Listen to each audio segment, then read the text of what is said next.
وَاعْلَمُوا أَنَّ اللَّهَ يَحُولُ بَيْنَ الْمَرْءِ وَقَلْبِهِ وَأَنَّهُ إِلَيْهِ تُحْشَرُونَ، یقین رکھو کہ انسان اور اس کے دل کے درمیان اللہ حائل ہے. انسان اور اس کے دل کے درمیان اللہ حائل ہے. ابھی آپ کو سمجھ نہیں آ رہی ہوگی، لیکن جب میں بیان کروں گا تو پھر آپ کو اس کا پرسپیکٹو سمجھ میں آئے گا کہ یہ کس کانٹیکسٹ میں اللہ تعالیٰ نے یہ فرمایا. انسان اور اس کے دل کے درمیان اللہ حائل ہے. اب اس آیت کا تیسرا حصہ، امام ابن جریر جو ہیں وہ فرماتے ہیں کہ بہتر یہ ہے کہ اس کی تفسیر میں یوں کہا جائے کہ اس آیت میں اللہ نے یہ خبر دی ہے کہ اللہ بندوں سے زیادہ ان کے دلوں کا مالک ہے. تم اپنے دل کے اتنے مالک نہیں ہو جتنا تمہارے دل کا میں مالک ہوں. امام ابن جریر فرماتے ہیں کہ بہتر یہ ہے اس کے کہ اولا جو معنی ہیں وہ یہ کیے جائیں. وہ فرماتے ہیں کہ اللہ بندوں سے زیادہ ان کے دلوں کا مالک ہے. جب بندے کسی چیز کا ارادہ کرتے ہیں، بندے کسی چیز کا ارادہ کرتے ہیں تو وہ ان کے ارادوں کے درمیان حائل ہو جاتا ہے. ہوتا ہے یا نہیں ہوتا؟ آپ نے پروگرام بنا لیا کہ میں حج پر جا رہا ہوں اور میں نے تو اس سال حاجی بن کر آنا ہے، مگر کیا آپ جا سکے؟ کرونا آ گیا، ایئر لائنز ہی بند ہو گئیں، فلائٹیں بند ہو گئیں، ویزے لگنے بند ہو گئے. آپ نے تو اپنے دل میں پکا ارادہ کر لیا تھا کہ میں نے حج کرنے جانا ہے. کیا آپ جا سکے حج کرنے؟ آپ نہیں جا سکے. آپ نے کمیٹی ڈالی ہوئی تھی کہ میں نے جانا ہی جانا ہے. خیر، تو ایسے کہ اللہ بندوں سے زیادہ ان کے، جب بندے کسی چیز کا ارادہ کرتے ہیں تو وہ ان کے ارادوں کے درمیان حائل ہو جاتا ہے. یہاں تک کہ اللہ کی مشیت کے بغیر کوئی شخص ایمان لا سکتا ہے، نہ کفر کر سکتا ہے، نیک کام کر سکتا ہے، نہ گناہ کر سکتا ہے. انسان، ایک اور مثال میں آپ کو دیتا ہوں. انسان اور اس کی موت کے درمیان اللہ حائل ہو جاتا ہے. انسان اور اس کی موت کے درمیان اللہ حائل ہو جاتا ہے، اور انسان سے جو کام رہ گئے ہوں وہ ان کی تلافی نہیں کر پاتا. اچھا، کہا جاتا ہے، ایک قول یہ ہے کہ جنگ بدر کے اندر، اور اس کی انٹرپریٹیشن پچھلی آیات کے اندر، جو پچھلی کوئی 20-24 آیات ہیں سورۃ الانفال کی 21-22 آیات، اس کے اندر بیان ہوئی ہیں 19-20 آیات، کہ جنگ بدر والے دن مسلمان جو ہیں وہ کافروں کی کثرت سے خوف زدہ تھے. کافروں کی کثرت سے خوف زدہ تھے، مگر اللہ نے ان کو خبر دی کہ اللہ انسان اور اس کے دل کے درمیان حائل ہو جاتا ہے.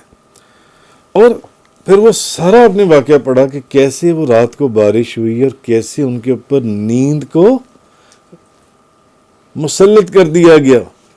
تمام صحابہ کرام سو گئے، نیند کو مسلط کر، اور وہ بارش ہوئی، اور صبح، اور وہ انہوں نے پوری نیند، اور صبح جب وہ اٹھے، وہ جو ایک دن پہلے ان کی کیفیات تھیں وہ تبدیل ہو چکی تھیں. ساری کیفیات تبدیل ہو چکی تھیں. تو اسی طرح انسان جو ہے ایک کام کا ارادہ کرتا ہے، اپنے دل میں اس نے ارادہ کر لیا میں نے یہ کام کرنا ہے،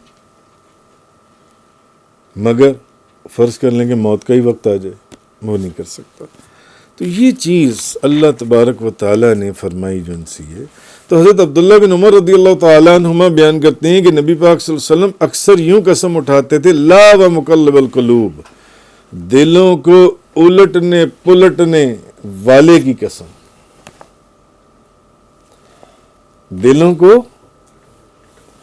اسی طرح ترمذی شریف کی حدیث ہے کہ راوی کہتے ہیں کہ میں نے حضرت ام سلمہ سے پوچھا کہ یا ام المومنین، جب نبی کریم صلی اللہ علیہ وسلم آپ کے پاس ہوتے تو حضور زیادہ دعا کس چیز کی کرتے تھے؟ یہ محبت کا ایک انداز ہے کہ اس سے پوچھا جاتا ہے، اس سے پوچھا جاتا ہے، اس سے پوچھا جاتا ہے کہ محبوب جب آپ کے پاس بیٹھتے تھے تو بات کیا کرتے تھے، ذرا بات تو بتائیں۔ تو میں نے پوچھا کہ اللہ کے رسول دعا آپ کے پاس جب بیٹھتے تھے کیا دعا کرتے تھے، فرماتے تھے؟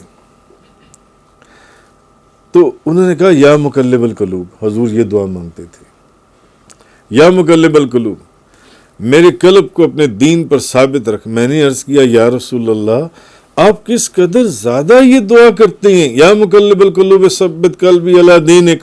آپ نے فرمایا اے ام سلمہ، ہر آدمی کا دل اللہ کی انگلیوں میں سے 2 انگلیوں کے درمیان ہوتا ہے، وہ جس دل کو چاہتا ہے سیدھا رکھتا ہے اور جس دل کو چاہتا ہے ٹیڑھا کر دیتا ہے۔ مگر جن کے یہ بات ہے جن کے اندر ادب اور محبت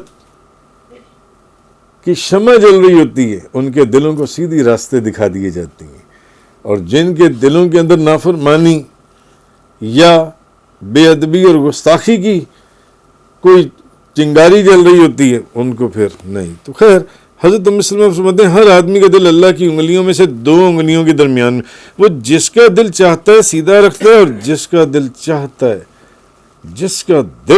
ہے اس کے دل کو ٹیڑھا کر دیتا ہے۔ اور پھر حدیث کے راوی نے یہ آیت پڑھی ربنا لا تزغ قلوبنا بعد اذ ہدایتنا، کہ ہمیں ہدایت دینے کے بعد، اے ہمارے رب ہدایت یافتہ کرنے کے بعد ہمارے دلوں کو ٹیڑھا نہ کرنا۔ قرآن کی آیت ہے، ہمیں ہدایت دینے کے بعد ہمارے دلوں کو ٹیڑھا نہ کرنا بس۔ تو حضرت عبداللہ بن عمرو بن عاص بیان کرتے ہیں کہ میں نے نبی کریم صلی اللہ علیہ وسلم کو یہ فرماتے ہوئے سنا کہ تمام بنو آدم کے قلوب رحمان کی انگلیوں میں سے 2 انگلیوں کے درمیان ہیں، ایک قلب کی طرح ہے، وہ جس طرح چاہتا ہے اس میں تصرف کرتا ہے۔ تو نبی کریم صلی اللہ علیہ وسلم نے فرمایا اے مصرف القلوب، ہمارے دلوں کو بجائے اس کے کہ تو ہمارے دلوں کو ٹیڑھا کر دے، حضور فرماتے تھے کہ یا مصرف القلوب ہمارے دلوں کو اپنی اطاعت کی طرف پھیر دے، اپنی اطاعت کی طرف پھیر دے جن سے۔ تو یہ چیز اس آیہ کریمہ کے اندر جن سی ہے فرمائی گئی کہ یا ایھا الذین آمنوا استجیبوا للہ وللرسول، جو اس آیت کا پہلا حصہ ہے، اے ایمان والو اللہ اور اس کے رسول کے بلانے پر فوراً حاضر ہو جاؤ۔ اذا دعاکم لما یحییکم، جب رسول تمہیں اس چیز کی طرف بلائیں جو تمہارے لیے حیات بخشو، حیات آفرین ہو۔ ان اللہ یحول بین المرء وقلبہ وانہ الیہ تحشرون، اور یقین رکھو کہ انسان اور اس کے دل کے درمیان اللہ حائل ہے اور بے شک تم اسی کی طرف اکٹھے کیے جاؤ گے۔